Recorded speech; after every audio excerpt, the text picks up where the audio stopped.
Hey everyone, this is Nurse Anna from nursestudy.net, and today we're going to be doing some SATA questions with answers and rationale for fundamentals of nursing. Enjoy. So our first question is going to be: a client with chronic kidney disease, CKD, is being admitted for worsening fatigue and edema. Which nursing intervention should be included in the care plan? Select all that apply. A. Monitor daily weights. B. Administer potassium-rich foods. C. Restrict fluid intake as prescribed. D. Monitor for signs of hyperkalemia. And E. Encourage protein-rich foods. So before we answer this question, let's visit a little bit about chronic kidney disease, or CKD. This is a gradual loss of kidney function over time, and it usually lasts more than 3 months. It results in the kidneys being unable to effectively filter waste, excess fluids, and electrolytes from the blood. Common causes would include diabetes, hypertension, glomerulonephritis. CKD is progressive and can lead to end-stage renal disease. We also call that ESRD. And that can actually require dialysis or kidney transplant. So as nurses, we want to monitor labs like the BUN, creatinine, GFR, and electrolytes, and watch for signs of fluid overload and anemia. So our answer is going to be A, C, and D. Monitor daily weights. Yes, because daily weights are a sensitive indicator of fluid balance and accumulation in clients with CKD. This is going to help us assess fluid overload, guiding diuretic therapy and dialysis needs. B. Administer potassium-rich foods. No. Okay, so we just said that, they can't excrete electrolytes. So CKD clients often retain potassium due to reduced renal excretion.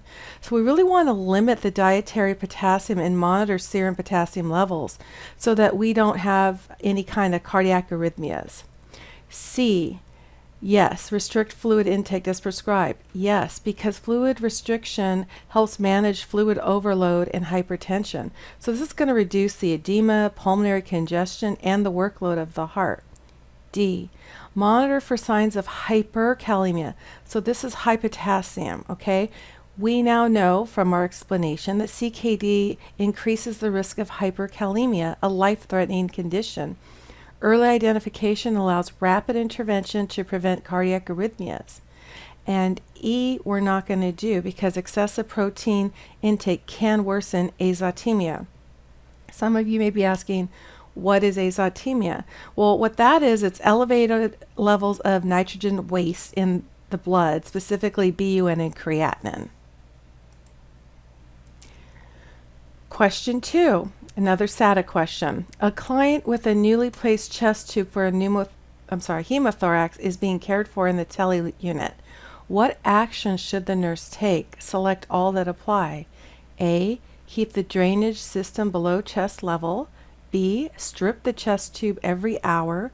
C. Monitor for subcutaneous emphysema.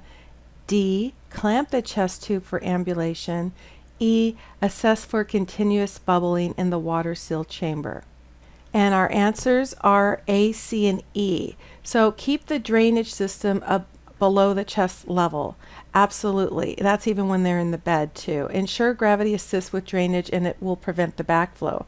Prevents reaccumulation of blood or air in the pleural space. Strip the chest tube every hour. We don't want to do that because that can increase or create excessive negative pressure and damage lung tissue. Monitor for subcutaneous emphysema. Yes, this indicates air leakage and requires prompt attention. Early detection prevents progression of a tension pneumothorax. Very important. D. Clamp the chest tube during ambulation. No, we don't want to do that because that can again lead to a tension pneumo. So you want to just keep the system upright and connected during ambulation. E. Assess for continuous bubbling in the water-sealed chamber. Absolutely. Continuous bubbling can indicate an air leak. Question 3. Case study, multiple choice. So just one answer here. A 58-year-old male with a history of heart failure presents with increasing shortness of breath and orthopnea or orthopenia, however you want to say that. Vital signs are 142/88, heart rate 104, respirations 28, and a SAT of 88% on room air. Bibasilar crackers and 2+ pitting edema are noted. What nursing action should the nurse prioritize? Administer a high-protein diet, elevate lower extremities, apply oxygen via nasal cannula, obtain a 12-lead EKG. We're only going to pick one. Let's go back to the question. It says, which nursing action should the nurse prioritize? As soon as we see that, we know we're going to be going to ABCs. We also have a SAT of 88%. So let's kind of look at airway, breathing, and circulation. So we are going to apply oxygen via nasal cannula, letter C. So hypoxia must be corrected to prevent tissue damage. Improves oxygenation while other interventions are being prepared, i.e. diuretics. A is not correct. That is, administer a high-protein diet. It's not an immediate intervention. It may be considered in long-term care, but let's focus on the ABCs. So let's focus on improving the oxygenation and reducing the fluid overload first. Elevate the lower extremities. Well, this could actually worsen the pulmonary congestion by increasing venous return. Again, we want to focus on the ABCs and improving the respiratory status. I believe what this question is trying to tell you is put the patient in Trendelenburg, and that we usually also would do if they were hypotensive. This patient is not at 142/88, but regardless, the word prioritize is in there, the SAT of 88 and crackles. We are going to, and shortness of breath, we're going to go to ABCs. D, obtain a 12-lead EKG. Well, sure, but it's not a priority. We need to address the ABCs first. So EKG can be done once the client is stabilized. Question 4, it's another select all that apply. A client in the ICU has developed septic shock. Which nursing action should be implemented? Select all that apply. A, administer normal saline as ordered. B, place the client in high Fowler's position. C, monitor for CVP. D, delay antibiotic administration until blood cultures return. E, monitor for signs of disseminated intravascular coagulation, also known as DIC. So we're going to be picking A, C, and E. And the reason I have different colors in our answers here is I kind of try to explain a little bit more why this answer is or is not correct, just so you know that that's what that is, and it just kind of helps me make sure that I kind of got my point across. So A, yes, we are going to put normal saline in as soon as we can. Fluid resuscitation is essential to early septic shock. This increases intravascular volume and improves perfusion. We're also going to pick monitor CVP. This is going to help us assess fluid status and effectiveness of fluid resuscitation. It will also guide further fluid management.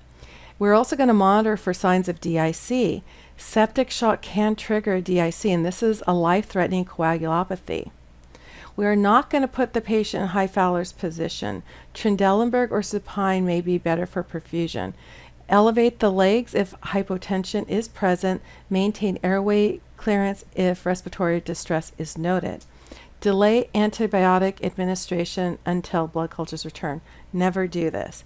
So what you're going to do is, as soon as you draw the cultures, you're going to start a broad spectrum antibiotic. These cultures are going to take some time to return. However, once they return, the medical provider can go ahead and change the antibiotics if needed.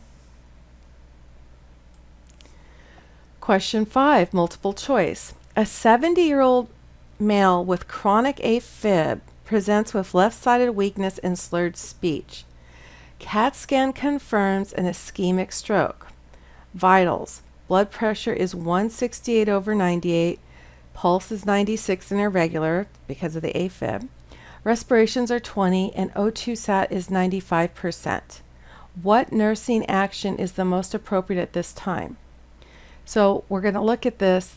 This is happening right now. What is the most appropriate of these, just these 4? Don't go into other things right now. Just these 4 answers. What is the most appropriate at this time? A, keep the client NPO until swallowing screen is completed. Administer aspirin and food immediately to prevent clotting. Assist client with ambulation to prevent DVT.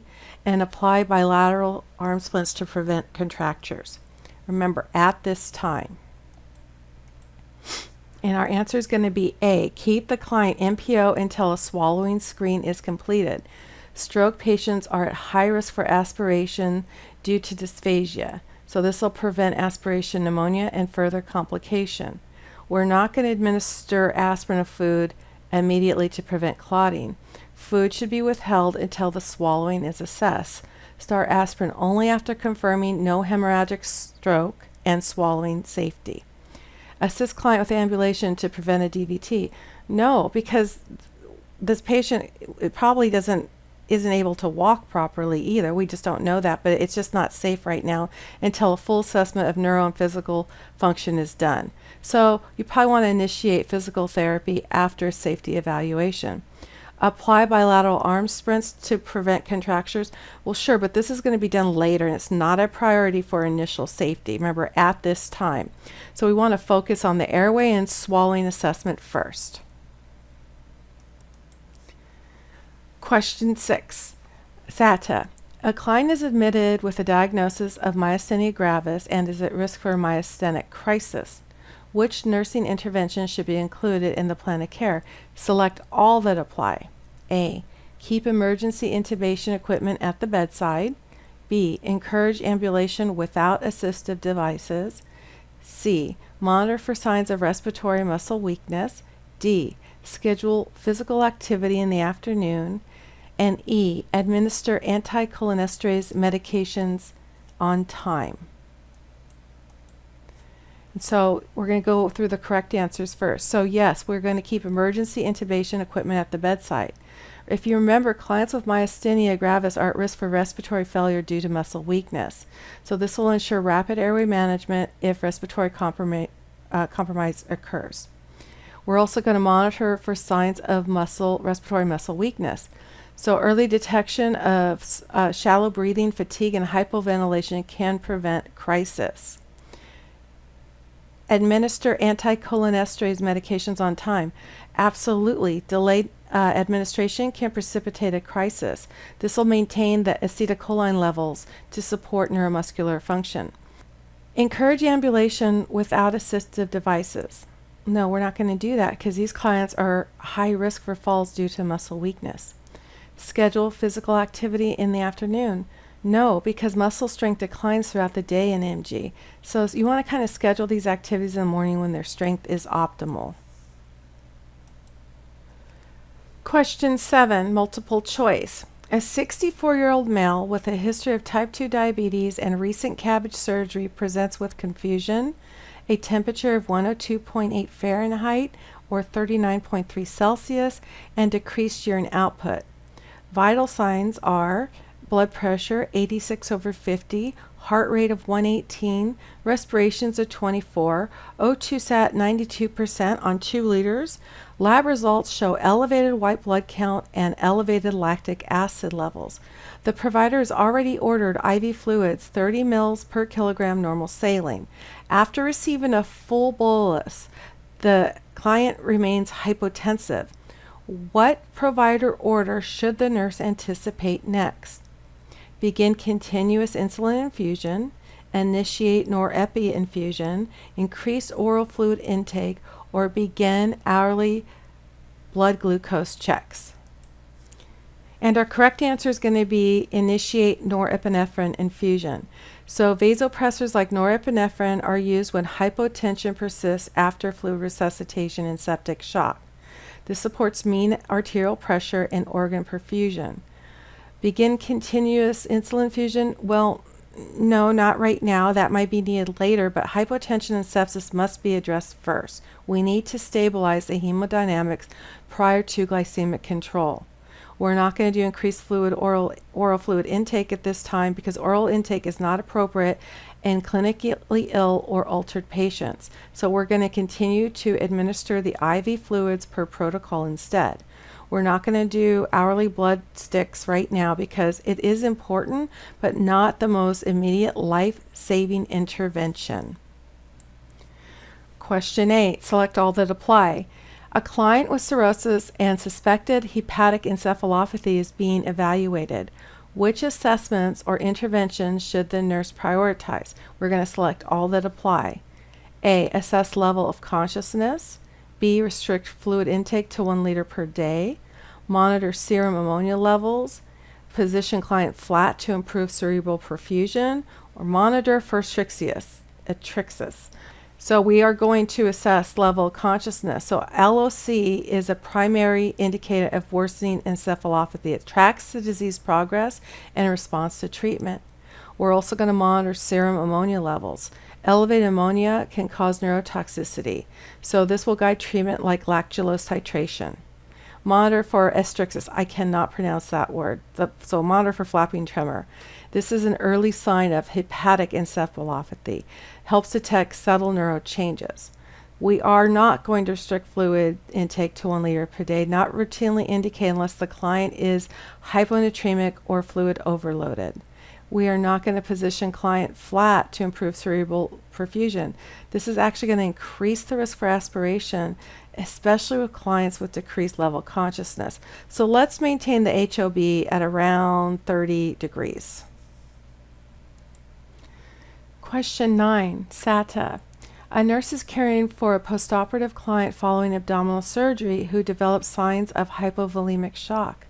Which interventions should the nurse implement? Select all that apply. A, we're going to place the client in Trendelenburg position. B, we're going to apply oxygen via non-rebreather mask. C, we're going to notify the healthcare provider immediately. D, increase IV fluid rate as prescribed. And E, administer morphine sulfate IV push. We are going to choose B, C, and D. So we are going to apply oxygen via non-rebreather mask because this maximizes oxygen delivery and shock to support tissue perfusion. This always enhances oxygen availability to hypoxic tissues. We are going to notify the healthcare provider immediately. Rapid intervention is critical in shock management. This facilitates timely administration of fluids, blood products, or vasopressors. We are going to increase the IV fluid rate as prescribed. This will help restore the circulating volume and improves perfusion and stabilizes blood pressure. We're really not going to put the client in Trendelenburg position. This position is really no longer recommended and may impair respiratory function. So if you want, you can put the patient in a supine position with legs elevated, which is kind of a modified Trendelenburg. We are not going to administer morphine sulfate IV push. Morphine can actually worsen the hypotension and hypovolemic shock. We would only use this with caution if pain is so severe and the blood pressure is stable. Question 10. Multiple choice, pick one answer. The client presents to the emergency department with chest pain radiating to the left arm, diaphoresis, and nausea. EKG reveals ST segment elevation and leads 2-3 in AVF. Vital signs. Blood pressure is 90/60, heart rate 56, respirations 22, O2 sat 94%. The client is diagnosed with inferior wall MI. What is the priority nursing action? So we have the word priority. So we're automatically going to say ABC. A, prepare the patient for thrombolytic therapy. Administer sublingual nitro. C, place client in semi-Fowler's position. D, start IV line and notify the provider. And we're going to pick D, start IV line and notify the provider. This will ensure access for medications, fluid, and emergency interventions. Enables life-saving interventions like antiplatelet therapy or pacing. And remember, this was ABC, airway, breathing, circulation. This is going to be under circulation, the C, because none of the others are talking about the airway or breathing. So just remember, ABCs as soon as you see priority. We're not going to prepare for thrombolytic therapy.